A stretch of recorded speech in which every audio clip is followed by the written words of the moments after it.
Let's turn now to the Trump effect.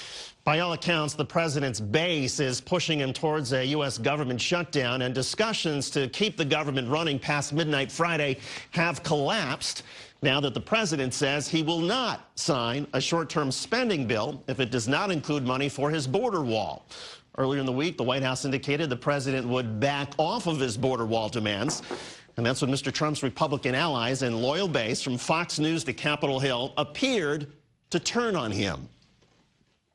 What happened? You just gave in right away? Mr. President, we're going to back you up. If you veto this bill, we'll be there. But more importantly, the American people will be there. Let's build the wall and make sure that we do our job in Congress. Let's bring in political analyst Hank Scheinkoff and Omar Navarro, Republican strategist. Omar, I'll start with you. Do you think it's a wise idea for Donald Trump to, based on the Republican conservatives, to go ahead and shut down the government over a lack of funding for his border wall?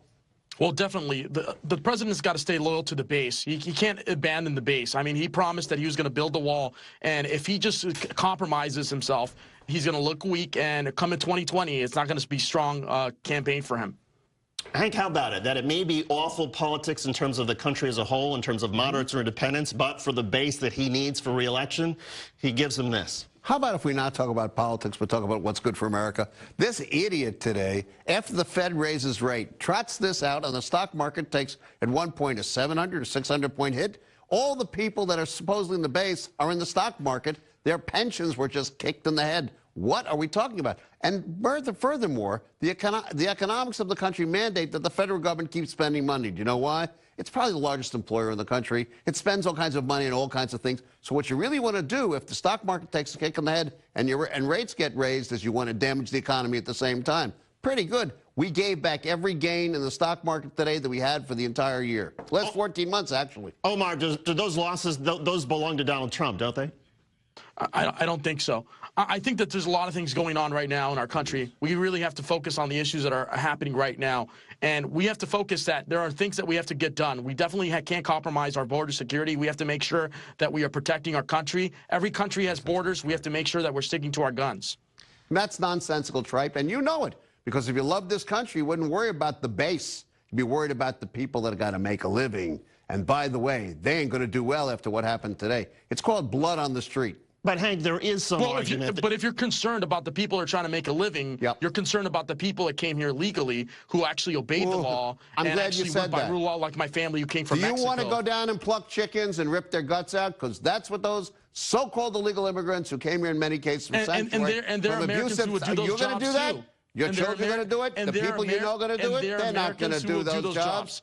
They're not going to do those jobs. Yes, they will. But these people, oh, please. That's why we don't have enough people to do those jobs? That's nonsense. Well, Hank, what about the argument, I think it's a sorry excuse. The statistics would, in fact, tell you something different. Hold on one sec. What about the argument, Hank, that there is some instability along the border, that we do have something of a porous border, that having border security is not enough, and that we should be a country of borders, and if the president wants to build a wall, then so be it. It's completely idiotic, and I'll tell you why.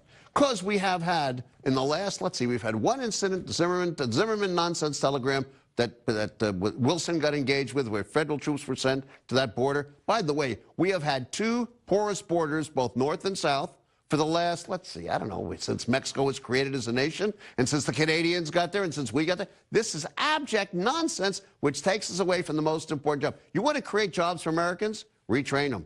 But it's not about jobs, it's about security, according to the president. Well, I'm trying to figure out what's more important, stopping the Iranians from putting operatives into Venezuela, which he's done nothing about, or worrying about people from Honduras whose wives have been traded into sex, sold, have been using drugs, excuse me, may I finish, please, have been subject to abuse by gangs who are seeking refuge here, which is the history of this country. Omar, your turn. My thing is, I see it as a big concern. It's a big national security issue. There could be people that could be possible terrorists that are going through our border, and they're going to commit crimes in our country.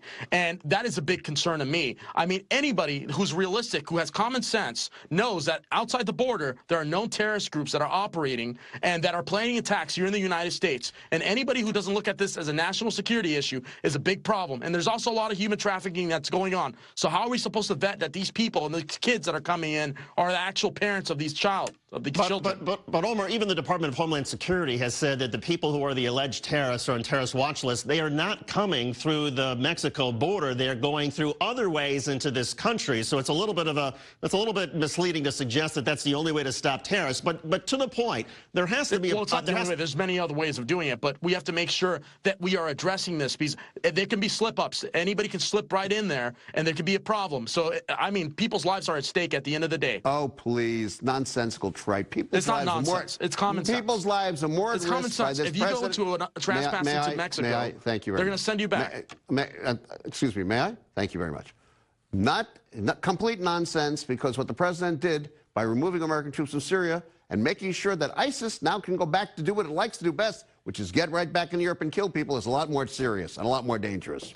Omar, there is an argument in terms of priorities, right? You can't have it all. You can't have this battle for the border wall and expect the economy not to take a hit and for Wall Street not to have some shudders. I mean, at a certain point, where does this rank in the priority list? Is it the most important thing of everything that's going on? The economy, Syria, all the other issues that are on the plate of this president. Why is the wall number one?